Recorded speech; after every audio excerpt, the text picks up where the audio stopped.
ലൂക്കോസ് എഴുതിയ സുവിശേഷം 4-ാം അധ്യായം 1 മുതലുള്ള വാക്യങ്ങൾ. യേശു പരിശുദ്ധാത്മാവ് നിറഞ്ഞവനായി യോർദാൻ വിട്ടു മടങ്ങി. ആത്മാവ് അവനെ മരുഭൂമിയിലേക്ക് നടത്തി. പിശാചു അവനെ 40 ദിവസം പരീക്ഷിച്ചുകൊണ്ടിരുന്നു. ആ ദിവസങ്ങളിൽ അവൻ ഒന്നും ഭക്ഷിച്ചില്ല. അവ കഴിഞ്ഞപ്പോൾ അവന് വിശന്നു. അപ്പോൾ പിശാചു അവനോട്, നീ ദൈവപുത്രൻ എങ്കിൽ ഈ കല്ലിനോട് അപ്പമായി തീരുവാൻ കൽപ്പിക്ക എന്ന് പറഞ്ഞു. യേശു അവനോട്, മനുഷ്യൻ അപ്പം കൊണ്ട് മാത്രമല്ല ജീവിക്കുന്നത് എന്ന് എഴുതിയിരിക്കുന്നു എന്ന് ഉത്തരം പറഞ്ഞു. പിന്നെ പിശാചു അവനെ മേലോട്ട് കൂട്ടിക്കൊണ്ടുപോയി ലോകത്തിലെ സകല രാജ്യങ്ങളെയും ക്ഷണനേരത്തിൽ അവന് കാണിച്ചു. ഈ അധികാരമൊക്കെയും അതിന്റെ മഹത്വവും നിനക്ക് തരാം. അത് എങ്കൽ ഏൽപ്പിച്ചിരിക്കുന്നു. എനിക്ക് മനസ്സുള്ളവന് ഞാൻ കൊടുക്കുന്നു. നീ എന്നെ നമസ്കരിച്ചാൽ അതെല്ലാം നിന്റേതാകും എന്നു അവനോട് പറഞ്ഞു. യേശു അവനോട്, നിന്റെ ദൈവമായ കർത്താവിനെ നമസ്കരിച്ച് അവനെ മാത്രമേ ആരാധിക്കാവൂ എന്ന് എഴുതിയിരിക്കുന്നു എന്ന് ഉത്തരം പറഞ്ഞു. പിന്നെ അവനെ യെരുശലേമിലേക്ക് കൂട്ടിക്കൊണ്ടുപോയി ദൈവാലയത്തിന്റെ അഗ്രത്തിന്മേൽ നിർത്തി അവനോട്, നീ ദൈവപുത്രൻ എങ്കിൽ ഇവിടെ നിന്ന് താഴോട്ട് ചാടുക.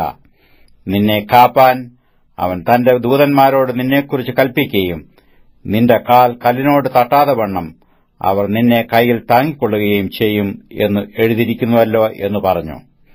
യേശു അവനോട്, നിന്റെ ദൈവമായ കർത്താവിനെ പരീക്ഷിക്കരുത് എന്ന് അരുളി ചെയ്തിരിക്കുന്നു എന്ന് ഉത്തരം പറഞ്ഞു. അങ്ങനെ പിശാച് സകല പരീക്ഷയും തികച്ച ശേഷം കുറെ കാലത്തേക്ക് അവനെ വിട്ടുമാറി. യേശു ആത്മാവിന്റെ ശക്തിയോടെ ഗലീലയ്ക്ക് മടങ്ങിച്ചെന്നു. അവന്റെ ശ്രുതി ചുറ്റുമുള്ള നാട്ടിൽ ഒക്കെയും പരന്നു. അവൻ അവരുടെ പള്ളികളിൽ ഉപദേശിച്ചു. എല്ലാവരും അവനെ പ്രശംസിച്ചു. അവൻ വളർന്ന നസറേത്തിൽ വന്നു. ശബ്ബത്തിൽ തന്റെ പതിവ് പോലെ പള്ളിയിൽ ചെന്ന് വായിപ്പാൻ എഴുന്നേറ്റ് നിന്നു. യെശയ്യാ പ്രവാചകന്റെ പുസ്തകം അവന് കൊടുത്തു. അവൻ പുസ്തകം വിടർത്തി. ദരിദ്രന്മാരുടെ സുവിശേഷം അറിയിപ്പാൻ കർത്താവ് എന്നെ അഭിഷേകം ചെയ്യുകയാൽ അവന്റെ ആത്മാവ് എന്റെ മേലുണ്ട്.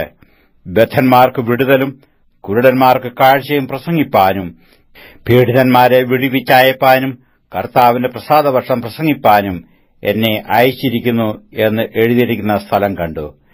പിന്നെ അവൻ പുസ്തകം മടക്കി ശുശ്രൂഷക്കാരന് തിരികെ കൊടുത്തിട്ട് ഇരുന്നു. പള്ളിയിലുള്ള എല്ലാവരുടെയും കണ്ണ് അവങ്കൽ പതിഞ്ഞിരുന്നു. അവൻ അവരോട്, ഇന്ന് നിങ്ങൾ എന്റെ വചനം കേൾക്കയിൽ ഈ തിരുവെഴുത്തിന് നിവൃത്തി വന്നിരിക്കുന്നു എന്ന് പറഞ്ഞു തുടങ്ങി. എല്ലാവരും അവനെ പുകഴ്ത്തി. അവന്റെ വായിൽ നിന്ന് പുറപ്പെട്ട ലാവണ്യ വാക്കുകൾ നിമിത്തം ആശ്ചര്യപ്പെട്ടു. ഇവൻ യോസഫിന്റെ മകനല്ലയോ എന്ന് പറഞ്ഞു.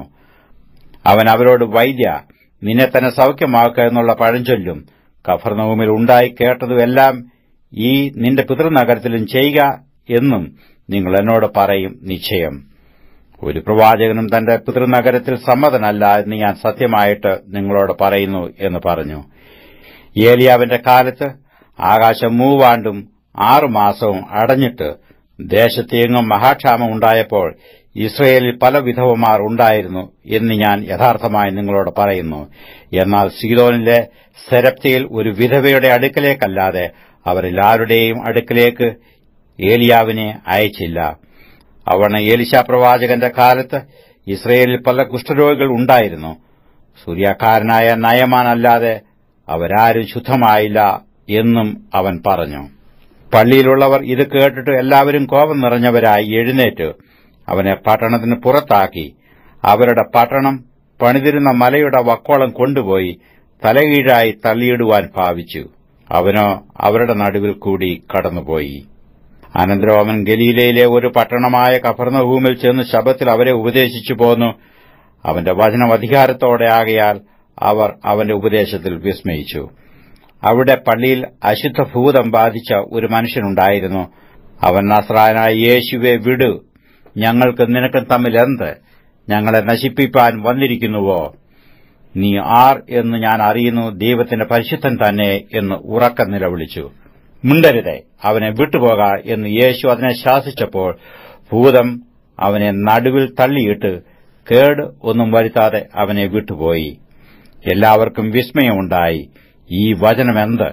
അധികാരത്തോടും ശക്തിയോടും കൂടെ അവൻ അശുദ്ധാത്മാക്കളോട് കൽപ്പിക്കുന്നു, അവ പുറപ്പെട്ടു പോകുന്നു എന്ന് തമ്മിൽ പറഞ്ഞുകൊണ്ടിരുന്നു. അവന്റെ ശ്രുതി ചുറ്റുമുള്ള നാടെങ്ങും പരന്നു. അവൻ പള്ളിയിൽ നിന്നിറങ്ങി ശിമോന്റെ വീട്ടിൽ ചെന്നു, ശിമോന്റെ അമ്മാവിയമ്മ കഠിനജ്വരം കൊണ്ട് വലഞ്ഞിരിക്കയാൽ അവർ അവൾക്കുവേണ്ടി അവനോട് അപേക്ഷിച്ചു. അവൻ അവളെ കുനിഞ്ഞു നോക്കി ജ്വരത്തെ ശാസിച്ചു. അത് അവളെ വിട്ടുമാറി. അവൾ ഉടനെ എഴുന്നേറ്റു അവന് ശുശ്രൂഷിച്ചു. സൂര്യൻ അസ്തമിക്കുമ്പോൾ നാനാവ്യാധികൾ പിടിച്ച ദീനക്കാർ ഉള്ളവർ ഒക്കെയും അവരെ അവന്റെ അടുക്കൽ കൊണ്ടുവന്നു. അവൻ ഓരോരുത്തന്റെയും മേൽ കൈവച്ചു അവരെ സൌഖ്യമാക്കി.